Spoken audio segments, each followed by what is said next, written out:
এখন বগা কাগজ এখন বগানী বয়সত নিশিকে পিছত কি হয় বহুত ডাঙৰ পূজা হৈ যায়। নমস্কাৰ, সকলোকে অংগনবাড়ী কৰ্ণাৰ চেনেলটিলৈ অতি আন্তৰিকতাৰে স্বাগতম জনাইছোঁ।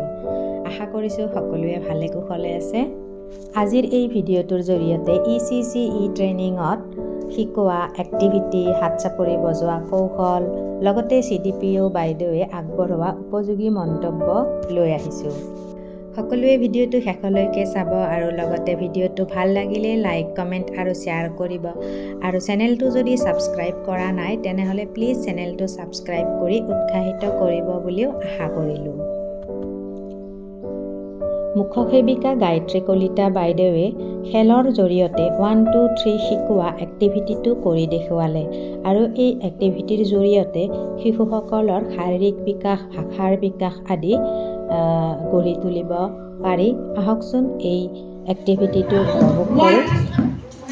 1, 2, 3, 1, 2, 3, 4, 1, 2, 3, 4, 5, 1, 2, 3, 4, 5, 6, 1, 2, 3, 4, 5, 6, 7.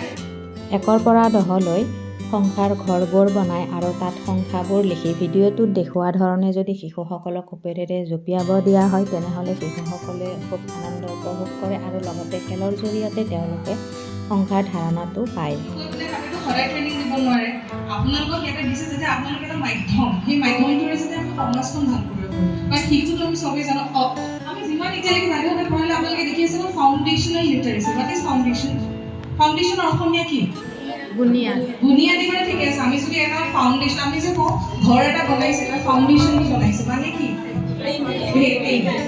গতিকে সেই ভেটিটো কিমান জৰুৰী? আমি ওপৰত লাগিলে 5 তলা 6 তলা, আজিকালিতো 100 তলালৈ 100 নহয় বহুত হাজাৰ তলালৈকে বনাইছে। সেই ভেটিটো সেই ওপৰত যে বনাব পাৰিছে ক্লাছ 6, 7, 8, 9, 10, 12 মেডিকেল এণ্ট্ৰেন্স কিবা বেলেগ এণ্ট্ৰেন্স, সেই গোটেইখিনি বাচ্ছা এটাই লোড কিয় ল'ব পাৰিছে? ডাইৰেক্ট কাৰোবাক বাচ্চাটো জন্ম হওঁতে কাৰোবাক কিবা টেলিস্কোপটো দি দিছে নেকি? তুমি ডক্টৰ হ'বা নাই দিয়া। কেনেকৈ হৈছে বস্তুখিনি? বিকজ একদম সৰু লেভেলৰ পৰা ভেটিটো ভাল আছে। তাৰপিছত যেতিয়া LP স্কুলত বাচ্চা এটা যায়, ক্লাছ 5ত যিটো কনচেপ্ট পঢ়াব লাগে, ক্লাছ 10ত যিটো কনচেপ্ট পঢ়াব লাগে, তাতকৈ বেছি টাইম পঢ়োৱা কিন্তু ক্লাছ 1টো। কাৰণ বাচ্চাটোৱে একো নাজানে। এটা জন লকি বুলি এজন ফিলচফাৰ আছে, তেওঁৰ এটা কনচেপ্ট আছে টেবুলাৰ ৰাছা। টেবুলাৰ ৰাছা মানে হৈছে আমাৰ মগজুটো এখন বগা কাগজ, এখন উকা কাগজ। সেই উকা কাগজখন চবেই লৈ আহিছে জীৱনত, হয় আৰু আমি বাচ্চাবিলাকক কয় এইটো চোকা নহয়, ই চোকা, তেনেকুৱা একো বস্তু নাই। চবেই প্লেন কাগজ এখন লৈ আহিছে।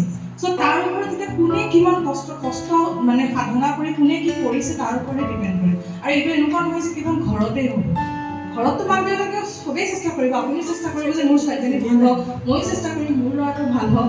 কিন্তু যেতিয়া আমি সমাজত ওলাই গৈছোঁ, আপুনি এগৰাকী কৰ্মীগৰাকী, আপুনি এটা চেণ্টাৰত আছে, সেই চেণ্টাৰটোত আপোনাৰ যিকেইটা ল'ৰা আছে 10টা 20টা যিমানখিনি শিশু আছে, সেই শিশুখিনিৰ দায়িত্ব নিজৰ। গতিকে মই ভাবোঁ যে আপোনালোকে যে সেই বাচ্চাখিনিৰ ভেটিটো ষ্ট্ৰং কৰিবলৈ আৰম্ভ হৈছে সৰুতে যিবিলাক মানে ভেটিটো ভাল নহয় তাৰ কাৰণে। গতিকে মই এইটোৱে কৈছোঁ যে আপোনালোকে যদি ক্লাছ, এতিয়া যেটা নৰ্মেল কথা এটা কৈছোঁ, আপোনালোকক কৈছে যে বিগাৰ স্মলাৰ, কি বস্তু এইটো? দুটা শব্দ সাধাৰণ চাব গ'লে, কিন্তু কনচেপ্টটো ক'ৰ পৰা আৰম্ভ হ'ব? আজি যদি মোক দেখাইছে যে এইটো এটা চাৰ্কল, এইটো এটা চাৰ্কল, ইয়াৰ ভিতৰত ডাঙৰটো বাছি উলিওৱা, এই যে আমি সৰুতে খেলিছিলোঁ অমিলটো বাছি উলিওৱা, এইবিলাক বস্তু যদি এতিয়া এই অকমানি বয়সত নিশিকে পিছত কি হয় বহুত ডাঙৰ পূজা হৈ যায়। তেতিয়া এনেকুৱা লাগে ইমান ডাঙৰ কিতাপ পঢ়িব আছে, এতিয়া মই সেইবিলাক কনচেপ্ট পোৱা যায়। আৰু এটা বাচ্ছাৰ প্ৰব্লেম আছে, লাজ কৰে, সংকোচ, মইহে পৰা নাই ক্লাছত, মই কাক সুধিম, হয়নে? আপোনালোকে নিজৰ ল'ৰা ছোৱালীৰ ক্ষেত্ৰতো দেখিব। কিন্তু সদায় এইটো মনত পেলাই দিব যে নাজানাটো শিকাটো ডাঙৰ কথা নহয়, কিন্তু নাজানি বহি থকাটোহে ডাঙৰ কথা, মানে ভুল, সেইটো এটা ভুল। গতিকে যিহেতু আমি স্কুলত এডমিশ্যন লৈছোঁ, কোনেও ভগৱানে চব শিকাই কোনেও পঠোৱা নাই। ইয়াতে শিকিবলৈ আমি আহিছোঁ আৰু শিকাত কোনো লাজ নাই। মই এই মুহূৰ্ততো আপোনালোকক কওঁ, যদি কোনোবা এগৰাকী যোনে নহওক, ময়ো হ'ব পাৰোঁ, মই ক্লাছত বুজি নাপালে মই সোধাটো মোৰ দায়িত্ব। ট্ৰেইনিংটো আপোনালোককে দিয়া হৈছে, ইয়াত বেনিফিট কোনে পাব? আপোনালোকে পাব। চ' কিবা বুজি নাপালে বাইদেউহঁতক সোধাটো আপোনালোকৰ দায়িত্ব। তেওঁলোকেতো নিজৰ দায়িত্ব কৰিয়ে আছে, আপোনালোকক এক্টিভিটিত আনিছে, প্ৰত্যেকটো বস্তু বুজাইছে। তথাপিও যদি বুজি নাপায় আপোনালোকেও সুধিব, কাৰণ নুসুধিলে বস্তুটো ক্লিয়াৰ নহ'লে আকৌ আপোনালোকক যেতিয়া আমি মাধ্যম হিচাপে লৈছোঁ ন, আপুনি এজ এ মিডিয়াম যাতে আমাৰ সমাজখন ভাল হয়। গতিকে আপোনালোকে যদি সেই মিডিয়ামত ভাল বস্তুটো কেৰি কৰি লৈ নাযায় তেনেহ'লে ৰুটত কেনেকৈ দিব শিপা কেনেকৈ আমি মানে কি জোৰদাৰ কৰিম নোৱাৰিম ন গতিকে আপোনালোকে সেই বস্তুটো গুৰুত্ব দিব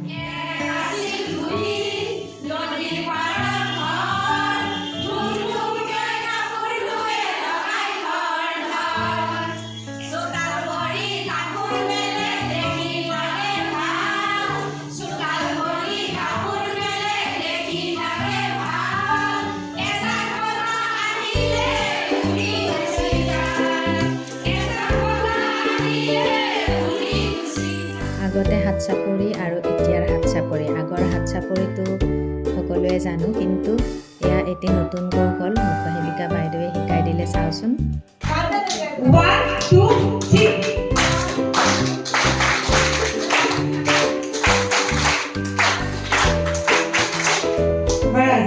ভিডিঅ'টো শেষলৈকে চোৱাৰ বাবে সকলোকে ধন্যবাদ